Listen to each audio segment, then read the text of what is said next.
If you are dealing with a leaking bathroom faucet and are interested in DIY replacement with a new touchless model, you are in for a treat.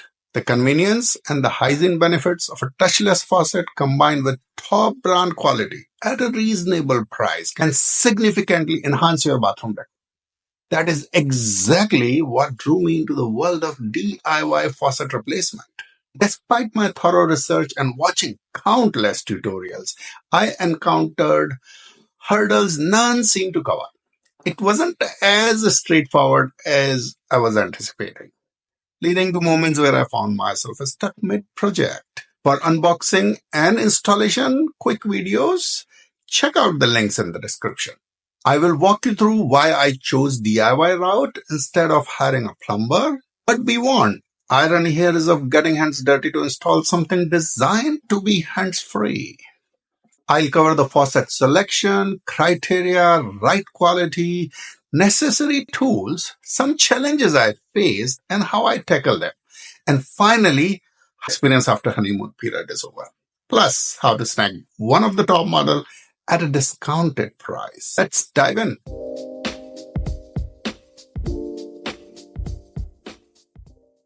Why DIY? I wasn't sure he could do the replacement job in one visit, even when we share the pictures, and he was asking for $200 an hour. I live in California, so that explains the high rate. Plus, the faucet he recommended was over $100 and wasn't even touchless.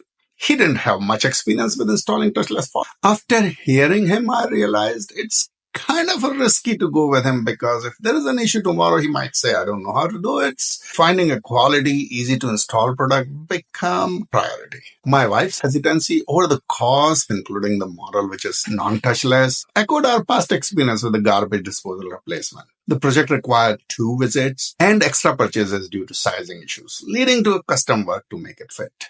What to look for while choosing the right faucet? The major benefit is the convenience, hygiene, and enhanced decor.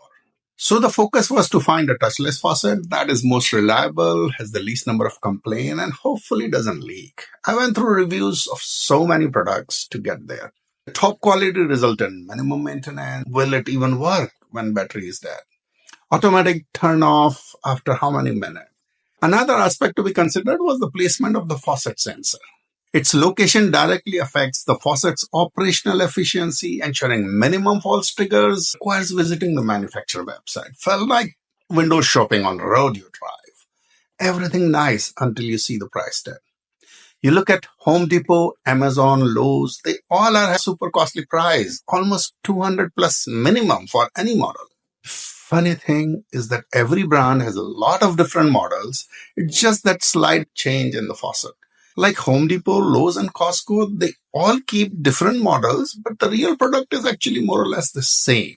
One tip here, if you look at the manufacturer website, it's easy to get lost in the sea of shiny faucets. Let me give you a tip. It's very hard to go on Kohler's site and finding the touchless model, which we are talking about. They don't want to sell you directly. They are typically only sold via Home Depot and other stores. But you can search it on internet with Kohler touchless bathroom faucet and use the word 4D. This is the present model number. So you can see that there are 3 different models are available in that. Mestros, Rubicon, and Willamette. They're pretty much same. Keep in mind, the latest and greatest models aren't likely to be on the discount rack. They are still basking in their new release glory. A few-year-old model is just fine. I found that people are still installing faucets that are released 10 years ago. In the end, I narrowed down my choices down to Moen, Kohler, or Delta brands. After further review, I realized that color, design, stability, and quality of these brands would last a long time compared to the other less renowned brand or Chinese brands.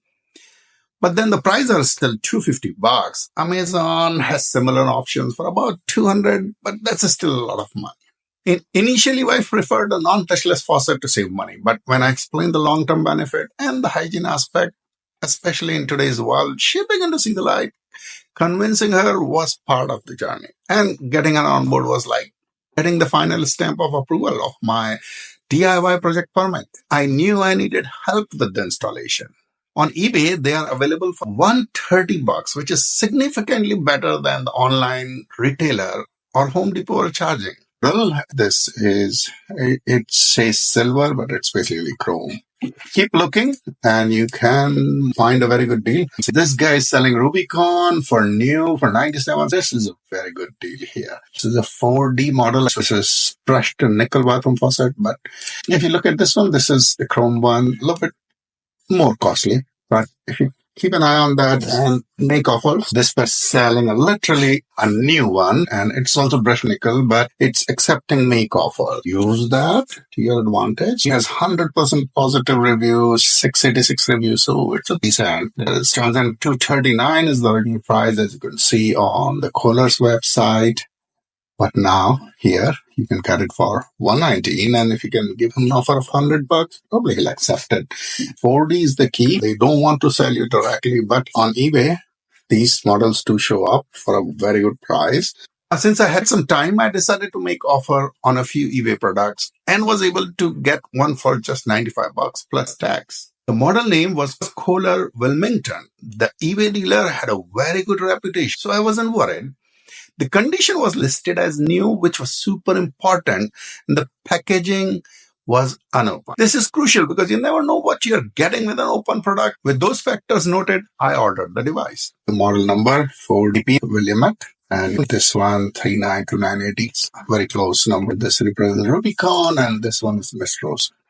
This is a fantastic quality product. While you are here, go to the specification sheet and make sure what all of them are covered with this model. Box include faucet, supply lines, plate, and clicker drain. This is a very, very good quality drain compared to the one I had, as well as the battery. This is like a complete setup, and this seat itself is talking about coverage here on the deck plate. The same thing for Rubicon specification, pretty much same everything. So no difference, as you could see. And Willamette is the one which I was able to get it for a good price. Now, preparation and the tools. Brace yourself. Wrestling the old faucet off its throne is the real Herculean task here. Make sure that you have some sort of a plier like this. I already have it. If I'm buying today, I would buy something like this. It's like a one-time buy and forget type of stuff. Expect a price of about $39. Irwin is a cheap, and this model is really good too. So $13, you can't beat this. Based on the video I watched, you'll need a Basin wrench to the minimum. I ordered a top-end model in advance because I wanted to replace the kitchen faucet as well, so save the hassle in the future. But Basin wrench might lack some features like LED lights, comes with thicker heads, which can be problematic in tighter spaces. There is a newer type of tool called an 8-in-1 wrench, and I wasn't sure if it would be useful. Ultimately, I decided to go with the tried and true Basin wrench that everybody recommends. Despite my initial confidence, the project complexity became apparent as I hit the wall. One significant hurdle was the removal of an old rusty faucet nut. My bathroom setup is a little bit complicated. While I remove these pipes, that nuts are very, very small and they're almost corroded. So this is going to be some fun, removing them out. This requires a more nuanced approach than anticipated, emphasizing the project's inherent unpredictability. The nut connecting to the faucet to the water line, it was too small for my Basin wrench, and there wasn't enough clearance to get a grip. I tried other tools and even ordered some from Amazon that claimed to work, but nothing fit. It needed a super thin wrench to reach and loosen that nut. After 2 frustrating hours and trying everything in my toolbox, it felt like wrestling an alligator to get that nut loose. I started researching. That's when I found something called a hollow shaft. I chose a Klein model along with an adapter screwdriver. This has a hollow shaft. This part is hollow here, and you can literally take out everything. This whole piece that goes inside it, just like that.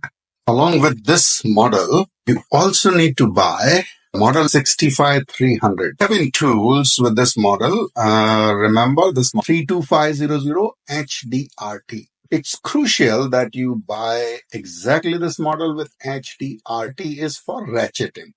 So basically, you can ratchet it, and I'm going to show you how it works. This is why. Once I used this tool, it was super easy. Now, while we are at it, that you're not buying this model. 65,400. Let me show it again. Now 65,300 is good because it's 1/4 inch drive. Not this one. 3/8 won't work with this particular screwdriver model. Big win. Klein tools solve the problem in a minute after all my struggles. If you think you might replace faucet, this set is worth the investment if you know your nut size is going to be very small. Seriously, check how you would remove your current faucet before starting, especially if it is old and might be corroded. Once the old faucet was gone, I cleaned up the area thoroughly. The new Kohler model installed smoothly. Battery installation and arranging the pipe took some planning, so figure that out before you connect the battery. Now do a test run after connecting everything. Make sure it works as expected. Without battery, it is working. And you're ready to go. The battery setup was easy and 6 batteries should last about 6 months or maybe a year. Next was how water temperature control will work was also a question. The faucet say in any one of the temperature set for touchless experience. You can opt to get desired water temperature, same as the non-touch faucets. Only thing is, once you set it to whatever the temperature, touchless experience will work with that temperature. Now, initially, there were some concerns about faucets, bigger looking design leading to possible splashes, but its design prevented any splashback, proving that you can't judge a book by its cover. Here are some of the before and after photos of the faucet installation. Here is how the faucet look like. Take a side view. It's beautiful. Right now, this is the mode where it's turned off. When you turn it on, at this point, the cold water is coming. The more you turn it off, this will become hot water. You don't get to control the flow of the water. So all you do is this, and the water starts. You do this, water stops, and again, pretty stable in that sense. There's no way to control the water flow. That while it doesn't perfectly activate every time, maybe 3 or 4 times successful out of 5 tries, basically lesser accidental triggers. 3 months down the line, and this faucet has become an unspoken hero. It stands as a testament to how modern tech can effortlessly blend into and add to our hygiene habits. My wife loves it too and wants the other bathroom updated as well. So that's a big win. The simple design means there is less chance of something going wrong and the overall quality feels very durable. That's why I prefer the Kohler model to the other brands. I also installed Moin Smart Faucet in the kitchen, which is Alexa compatible, and had an excellent experience with that as well. So let me know if you would like a review of that. Also knowing that if battery died, it will continue to work in the old-fashioned way, it's comforting. Challenge we have found is the most guests, they still need a quick onboarding to this new tech, like passengers getting used to the self-driving cars. It's not immediately obvious how the touchless feature works because it's hidden under the faucet. So we have explained it and we have got some compliments too. Final thoughts. Depends on the nut size. Investing in the tools like hollow shaft in advance can save you a lot of time and frustration. In the end, with the right tools, replacing a faucet is a straightforward DIY job, a satisfying one. Do I recommend Kohler? In a heartbeat. I would look to use the exact same model when I'm updating other bathroom. Now, if you have any questions about this product, feel free to ask in the comments. I'm happy to help. And if you have found this useful, please like and subscribe and share with your friends.